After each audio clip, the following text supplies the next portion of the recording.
still lost in time. They were known for believing in ancient traditions thought to sustain their well-being and beauty. These traditions used elements that originated from sacred plants. It was said that these plants were gifts received directly from the gods.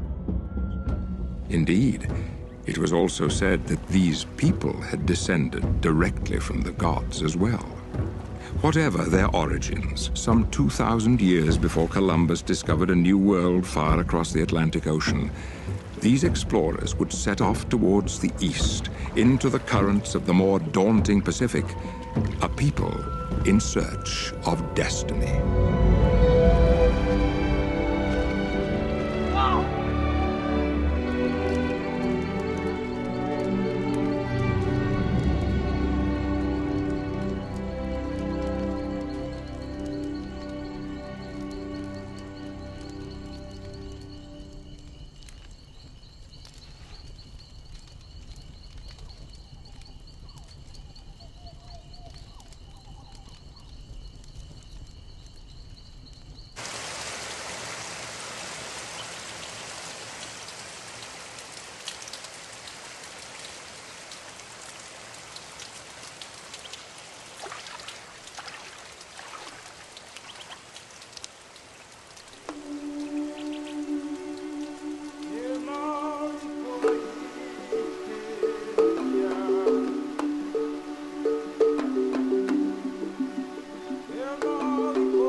And so they came, these ancient explorers, venturing from island to island across the perilous seas over a course of centuries. Stewards of the ancient gifts, they carried forth their treasures, planting and nourishing these wonders of nature, which would bless their lives and the lives of generations to come. Whenua, te whenua. Te rai, e te rai. E te atua e. Amai te mai te e hotu.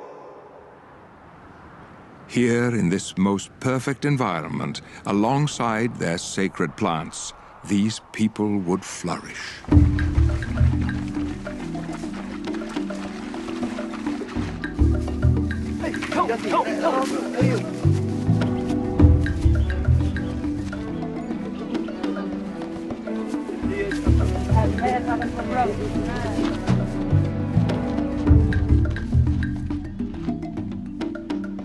Tauai, tautur mana te at. Tuni, hape ben, harat imi tuno no e arot umai te pen. Hai tini, hauti.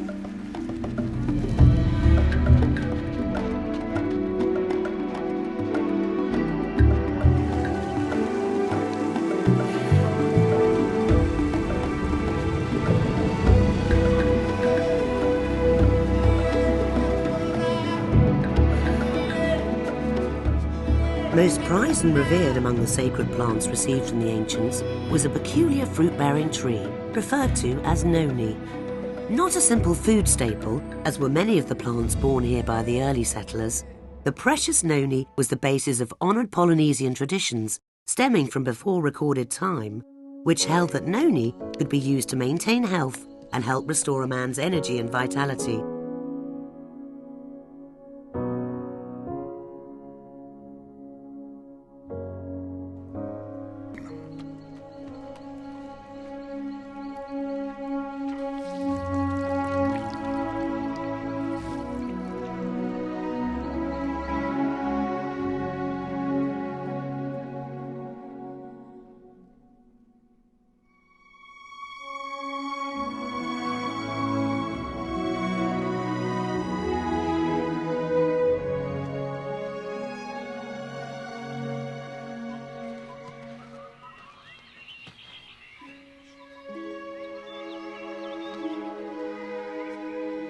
Indeed, the lives and culture of the early Polynesian people were profoundly blessed by the mystical noni. Their destinies were intricately intertwined. Together, they had been swept away to this remote island paradise from which all Polynesia would spring. Here, nurtured by pristine bounty, they had thrived. And yet to the rest of the world, these people and their sacred noni were otherwise forgotten or unknown. But such would not last forever. Nearly 2 centuries later, Ralph M. Heineke would receive his doctorate in biochemistry from the University of Minnesota. Upon this accomplishment, his first desire was to escape the cold Minnesota winters, and so he took a job with the Dole Pineapple Company in Hawaii. My assignment was to find applications for the enzyme which I had to develop a method for producing from the pineapple stem. Here was this tropical island with many plants which I had never seen before, and among them was a strange green fruit called noni. Based on the findings of his research, Ralph Heineke would publish key articles in several scientific journals on the beneficial properties of the noni plant.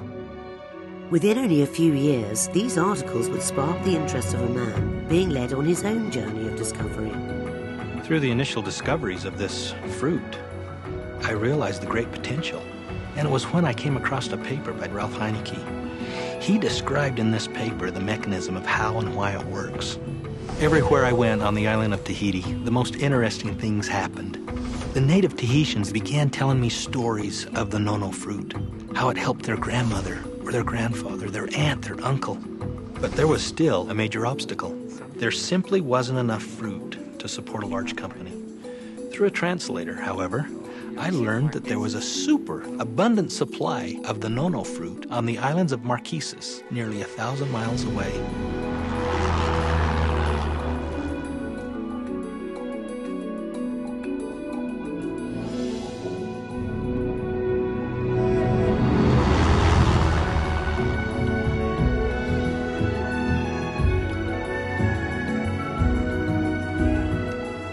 In the afternoon, we stopped at the edge of the road to rest our legs.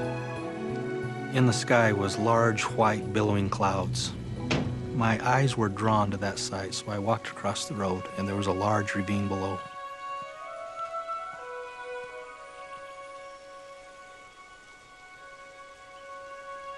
It was a stunning sight.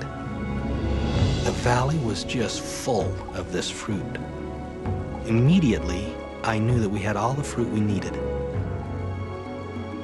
It wasn't a secret, but yet the world didn't know about it. The next thing was to find the right partners. I knew if we could find the right partners, nothing could stop us. Soon after rediscovering the secret of the noni, John Wadsworth was joined by Stephen Story, Kerry Acey, Kim Acey, and Kelly Olson. The gift of noni had been handed to a new generation and to a new set of stewards. From across the wide Pacific and into the Rocky Mountains of Utah, what would become of this precious gift? What would these new stewards, a company called Tahitian Noni International, do with this awesome responsibility? We are heirs. We have become part of this story. And I have to tell you, we can't think of the history of Noni without feeling emotionally tied to every single person and event that has taken place, since, 4,000 or 5,000 years ago when it first became noticed by man. To be sure, a promised day will come not so long from now when Tahitian noni juice has been received by all the world. A day when this singular fruit from this exotic corner of the earth is planted in the hearts and minds of people everywhere. For Tahitian noni juice, a day of fulfilled destiny.